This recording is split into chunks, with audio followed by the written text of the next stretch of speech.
Do you have any questions, please? Sir, did you speak to Secretary Rubio this morning? I did. What is the latest with the negotiations in Saudi Arabia? What's he taking? We're moving along. We're trying to get a peace with Russia, Ukraine, and we're working very hard on it. It's a war that should have never started.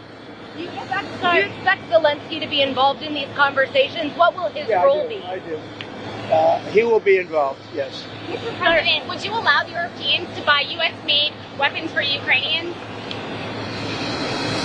Yeah. So Zelensky said today that Russia is going to wage war on NATO. Do you agree with that? Do you have any concerns about? No, I don't agree. I don't agree with that. Not even a little bit. Vice President Vance said that the United States would potentially take military action against Russia if they won't come to an agreement. Do you agree with that stance? I don't know if that's what he said. I don't think he said that. Based on your conversations with President Putin, what do you think he wants ultimately in Ukraine? I think he wants to stop fighting. I see that. We spoke long and hard. Steve Witkoff was with him for a very extended period, like about 3 hours. I think he wants to stop fighting. They have a big, powerful machine. You understand that. And they defeated Hitler and they defeated Napoleon. You know, they've been fighting a long time. They've done it before. And but I think he'd like to. I think he would like to stop fighting. Do you think he wants the whole of Ukraine, or just what do you think he wants in terms of territory? No, I think he wants to stop. That was my question to him, because if he's going to go on, that would have been a big problem for us, and that would have caused me a big problem because you just can't let that happen. I think he wants to end it, and they want to end it fast. Both of them, and Zelensky wants to end it too. Sir, when do you think that could actually happen? When do you think the fighting can stop? Well, we're working to get it done. I mean, you know, it's too bad it started. It would have been a lot easier to end it before it started, right? But it started because we had an incompetent president that he didn't know what he was doing. That should have never started. That war was so easy to stop.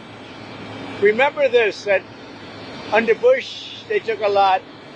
Under Obama, they took a lot. Under Biden, they're trying to take the whole thing. And under Trump, they took nothing. Nothing was gone.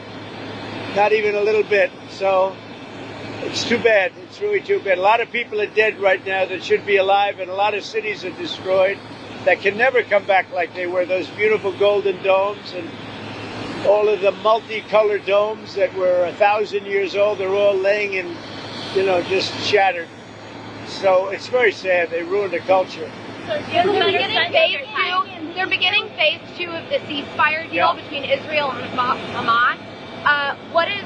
What's going on there? Have you been briefed on the latest relating to that? Well, I have been briefed. I told Bibi, you do whatever you want because, you know, my statement was they got to come back. Now, the reason I made that statement because they said they weren't going to deliver. They were not going to deliver the people that they said they were going to deliver, that they agreed to deliver. And they did agree to do that, but they broke that agreement. When I made the statement, they delivered everybody plus an American. Now, the good news is they look like they're in pretty good shape because the people from the week before didn't look like they were in good shape. They looked like Holocaust survivors, frankly. Horrible. Whatever happened to them was horrible. But that'll be up to Israel what the next step is in consultation with me. So it looks like it's supposed to use these weapons that you've now allowed to be shipped. Given the fact that there's this ceasefire supposed to be in effect, why ship those big bombs now? Peace through strength. You understand that, right? It's called peace through strength. You know, they contracted for those weapons a long time ago in the Biden administration, and then Biden wouldn't deliver the weapons. But I look at it differently. I say peace through strength. They were sitting there. Nobody knew what to do with them. They bought them. But I believe in that very strongly. So do you have an update on the European Union is talking about banning food imports from the U.S. kind of along the lines of your reciprocal tariffs.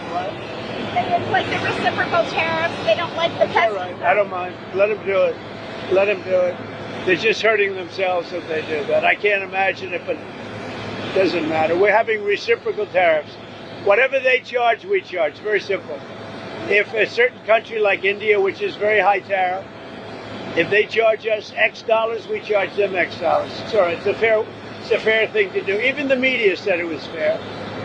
and it's going to be very good for the United States. Do you have an update on your timing of your meeting with Putin in Saudi Arabia? No, there's no time set, but it could be very soon.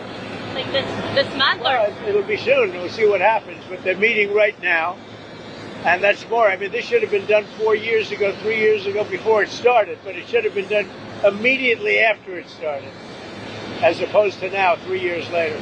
Sir, egg prices have reached an all-time high.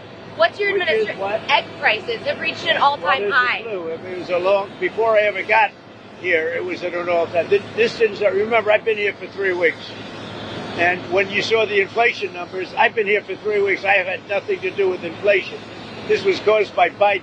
I had 4 years of virtually no inflation. So I'm just taking over. But I'll tell you what, this country has made more progress in the last 3 weeks than it's made in the last 4 years. And we're respected again as a country. Thank you very much. Thank you.